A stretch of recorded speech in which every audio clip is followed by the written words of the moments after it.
Oui, il avait même une place très régulière parce que ma grand-mère maternelle, donc la mère de ma mère, m'amenait tous les jeudis après-midi à un cinéma qui se trouvait sur l'avenue de la Victoire à Nice, aujourd'hui l'avenue Jean Médecin, et qui s'appelait le Cinéac. Et dans ce cinéma passaient toutes sortes de films très très différents, dont alors les premiers souvenirs, alors il y a eu évidemment ceux qui après sont devenus les Chaplin, mais dans mon enfance c'était les Charlots, les Laurel et Hardy, qui ne me faisaient d'ailleurs pas rire du tout. Charlot était un personnage qui me frappait beaucoup, qui m'intéressait beaucoup, qui m'attendrissait beaucoup, plus que me faire rire. Il y avait bien sûr, quand il y a des gags, je riais, mais c'est un personnage que je trouvais très attachant. Quant à Laurel et Hardy, je me souviens d'un film qui était un film avec des momies qui m'a proprement terrifié, mais je devais avoir 6 ans. Hein. Bon. Et dans lequel, après, j'ai enfant, je rentrais chez moi, il y avait des sacs de sable, et je frappais avec une pelle pour pas que les momies ressortent. Bon. Ça, c'est... Et puis, il y avait d'autres films. Il y a des noms, par exemple, qui me reviennent. Ramunch, Schoendorfer, je crois. Il y avait Panevino. Voilà les noms qui me reviennent aussitôt que tu me parles. Et il y avait aussi des films, parmi les films qui m'ont marqué, mais je vais t'en citer deux. Il y a eu La Strada de Fellini. Ça a été pour moi un film extrêmement marquant.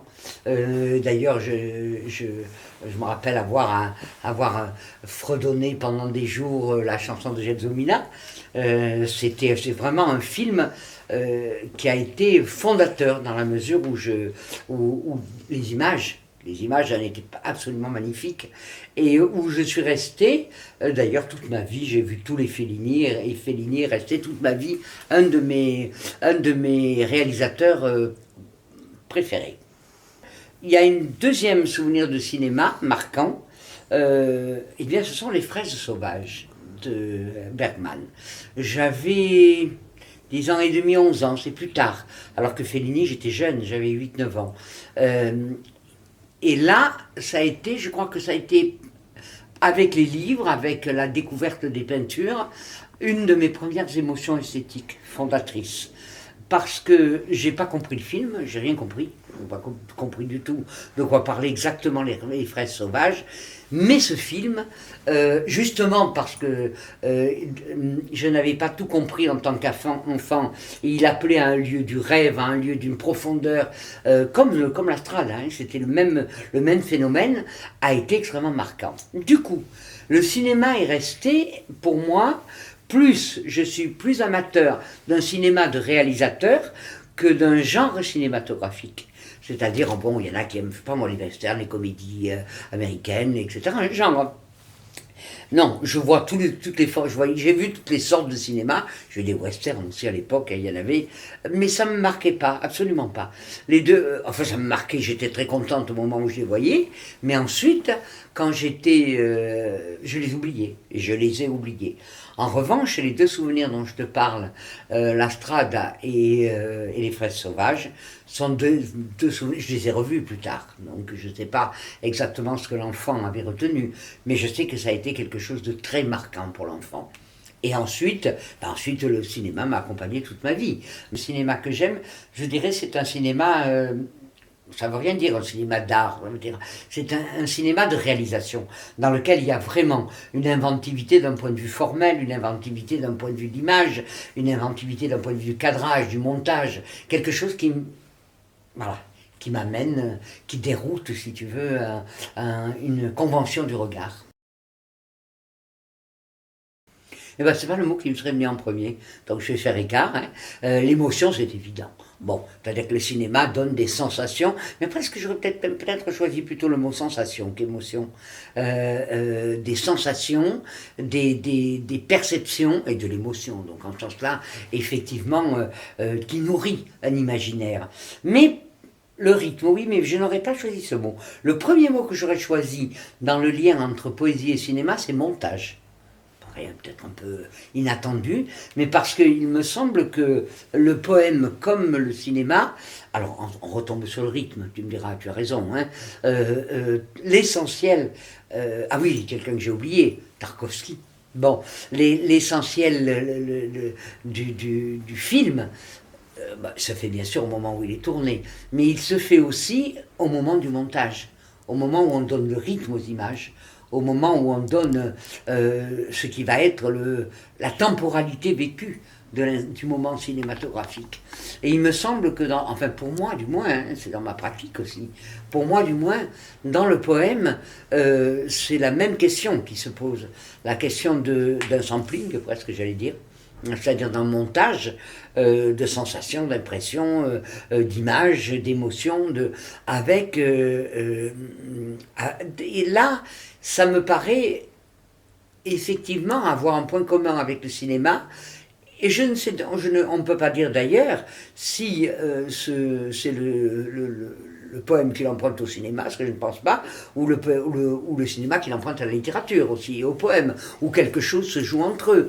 Cela dit, je suis aussi toujours un peu, je te l'avais répondu quand tu avais demandé le questionnaire, je suis toujours un peu réservé, effectivement, sur la comparaison, parce que ce qui me plaît dans un art, c'est sa spécificité. Ce que j'aime dans le cinéma, c'est le cinéma, justement. Et qu'il me conduise dans un monde qui est propre, qui n'est pas celui de la littérature, mais dans lequel on pourrait faire aussi une analogie avec le roman, la succession des scènes, la rythmie des personnages, etc. Donc on peut faire des analogies, mais plus que l'analogie, c'est la spécificité cinématographique. Et il est certain que, j'allais dire, c'est peut-être, à part la poésie, quelque chose qui aurait pu me tenter. Mais à mon époque, et dans le milieu d'où je venais, devenir réalisateur était de l'ordre de l'inimaginable. C'est-à-dire le cinéma était très loin dans l'idée d'en faire profession ou quoi que ce soit. Mais en même temps, je pense que le cinéma baigne le XXe siècle de façon fondamentale, que nous sommes imprégnés d'images de cinéma et d'atmosphères de cinéma. Et ce que j'aimais en lui, c'est qu'il puisse travailler avec à la fois des images, mais aussi du son. Dans le cinéma, il y a du son, il y a des images, il y a du son. Donc il y a plusieurs, un peu, si je dirais pas un art total, parce que j'aime pas trop cette thématique, on a déjà dit, c'était la thématique wagnérienne de l'opéra, mais disons que tout de même, il fait intervenir plusieurs sens, si tu veux, hein, ne serait-ce déjà que la vue et l'oreille, de façon essentielle, et c'est ça qui me plaisait dans le cinéma, sa spécificité cinématographique, et qui me paraissait aussi très caractéristique de l'époque où je vivais. De façon directe, non. C'est-à-dire que je ne vais pas dire, bon, un recueil ou des poèmes m'auront été inspirés par tel film. Déjà d'un point de vue du contenu. Après, on prendra du point de vue des formes. Non, ça non. Mais en revanche, mon imaginaire a été nourri par le cinéma.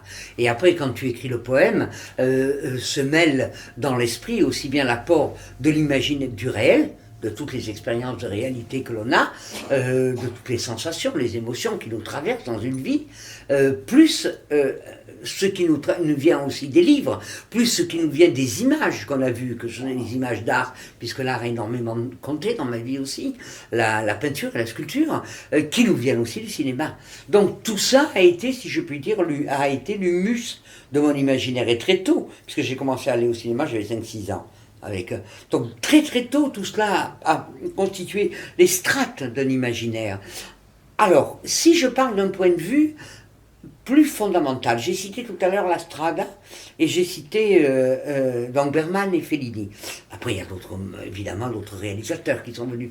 Mais quand même, ce que je dirais, que si ma poésie devait quelque chose au cinéma, s'il fallait que j'aille en chercher véritablement une accroche, je dirais que c'est dans les grands réalisateurs, je cherche Kurosawa, ça y est, le nom m'est revenu, c'est la liberté cinématographique.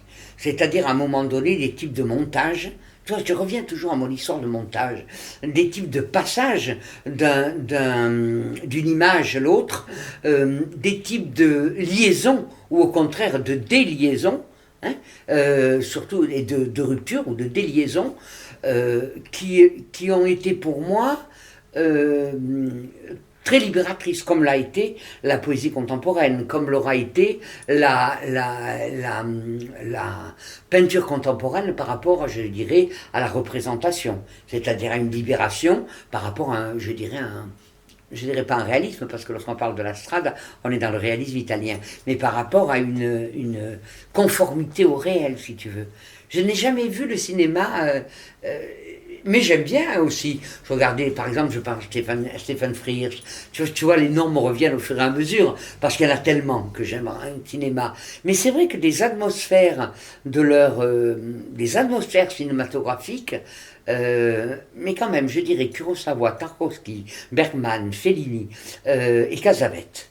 Voilà, ceux-là, pas aujourd'hui, j'en vois beaucoup d'autres, mais qui ont été fondateurs de mon imaginaire, ce sont ceux-là, qui ont véritablement été le substrat de mon imaginaire.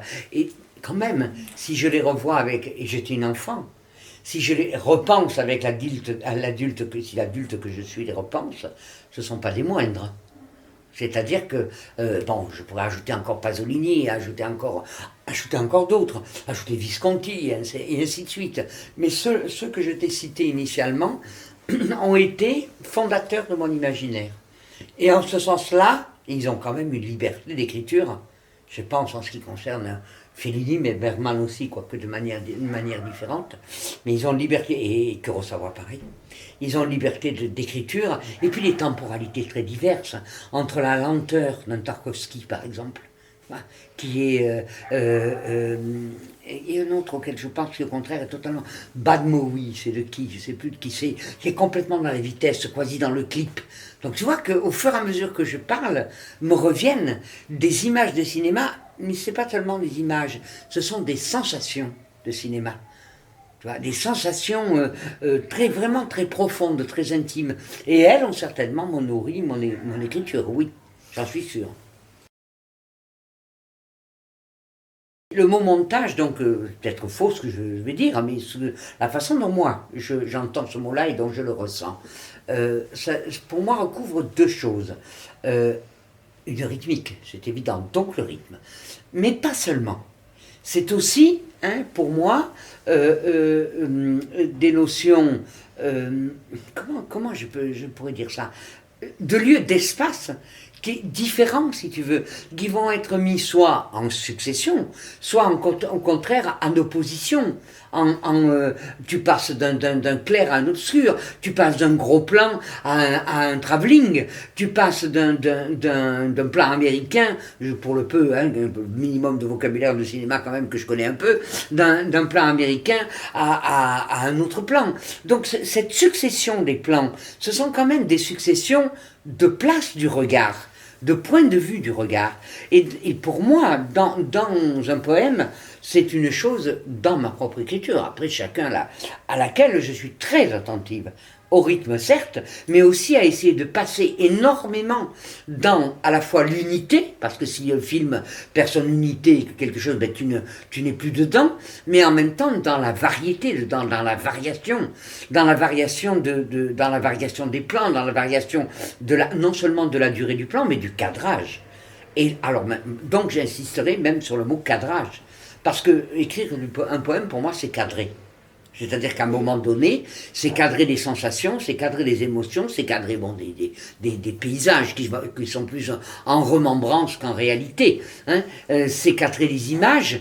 Et ce cadrage, c'est vrai que j'aime me passer de gros plans ou de plans très intimes. C'est-à-dire on va au cœur de l'intime, et en poésie au cœur par exemple d'une pensée, parce que il n'y a pas de réflexion dans la poésie, d'une pensée philosophique, et où au contraire, on s'écarte et on s'éloigne, et on va aller vers un plan large, totalement extérieur. Et pour moi, dans le poème, c'est extrêmement important de varier comment dire, la position du regard, celle de celui qui écrit, mais partant de là, celle de celui qui lit, et de ceux qui lisent. C'est-à-dire qu'à un moment donné, il soit plongé dans quelque chose de plus résistant ou de plus ou au contraire amené dans quelque chose de beaucoup plus large. Et ça, c'est vrai que peut-être, sûrement même, le cinéma a joué un rôle là. Parce que quand je pense à Fellini, c'est frappant.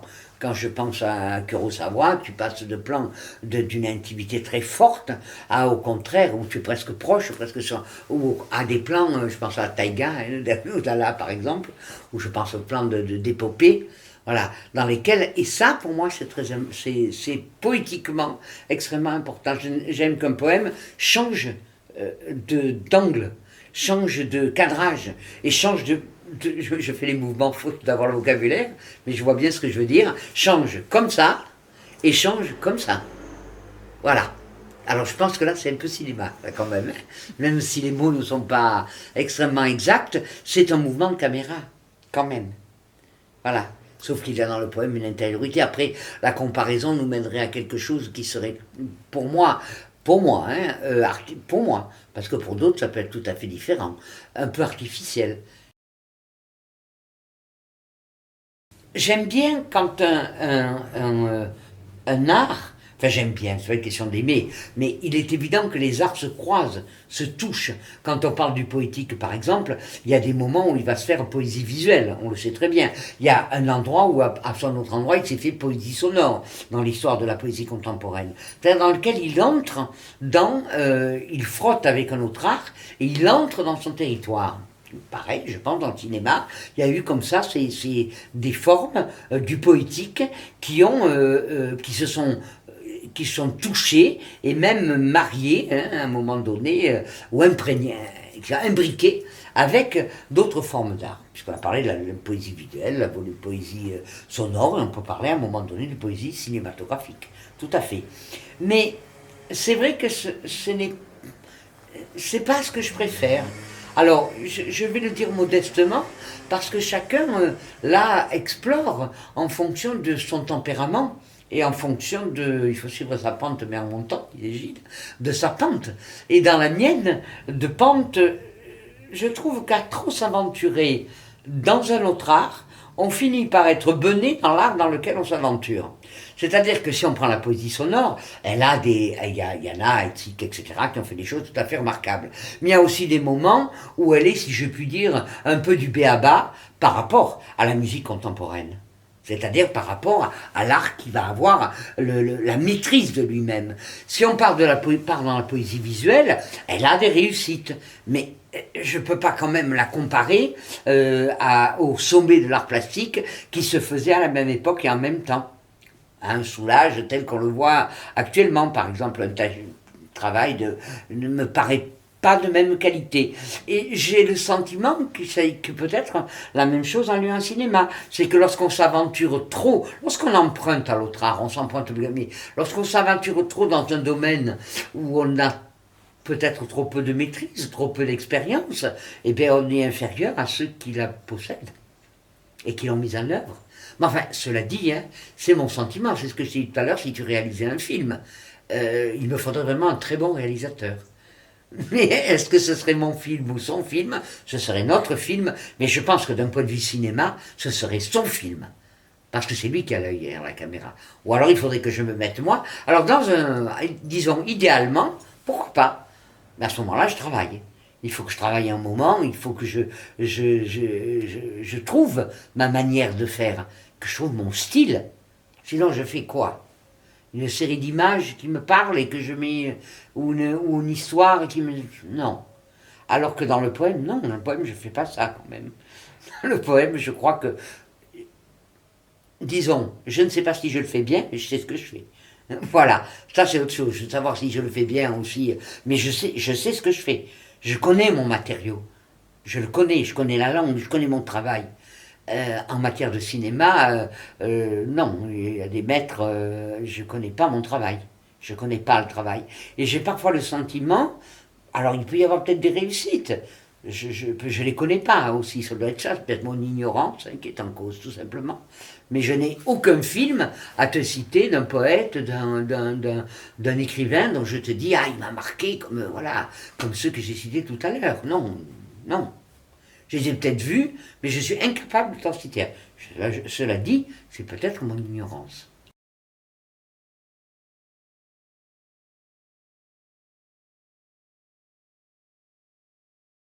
Mais l'enfant, puisqu'on est parti de l'enfance, autant revenir en finissant sur l'enfance, l'enfant que j'étais a eu ces émotions-là. A eu ces émotions-là, j'ai dit devant l'Astral, devant les Fraises Sauvages, je me souviens les titres, devant Ramuncho aussi. Et j'ai appris plus tard, Schendorfer, je crois, qui a fait Ramuncho. Et devant des films, et pourtant combien j'ai vu d'autres films, incapable de te dire qu'est-ce que j'ai pu voir. Rien, qui ne me laisse rien. Alors que lorsque je te parle de l'enfant là même, je te parle des Fraises Sauvages, je revois parfaitement des plans des Fraises Sauvages, je revois parfaitement des plans de Fellini, mais immédiatement là, dès que je te parle, je revois la nave et je revois immédiatement. Je vois Proba d'orchestre, je les vois. Bergman pareil, je revois immédiatement le chiquier sur la plage, etc. Et puis, il y en a un que j'aime bien aussi, c'est l'acteur américain, que j'aime en tant qu'acteur et qui est réalisateur aussi. Alors, on n'est pas dans le cinéma autant de création, Clint Eastwood, mais on est dans un cinéma dont il me reste quelque chose, par exemple. Ça paraît étrange, mais donc on est dans quelque chose de tout à fait différent. Mais donc j'ai des égouts très éclectiques en matière de cinéma. Mais enfin, fondamentalement, j'ai cité les poètes. De même, quand j'ai cité tout à l'heure Kurosawa, mais je le vois tout de suite. Quand je cite Kiarostami, je le vois tout de suite, je le vois. Voilà, je le vois. Alors que là, on a parlé d'autres cinéastes, je ne vois pas l'image, je ne vois rien. Je sais qu'ils existent, je sais que j'ai passé un bon moment, par exemple, mais il ne me reste rien. Tandis que de cela, oui. Kiarostami, je vois tout de suite. C'est ce plan de neige, c'est absolument magnifique.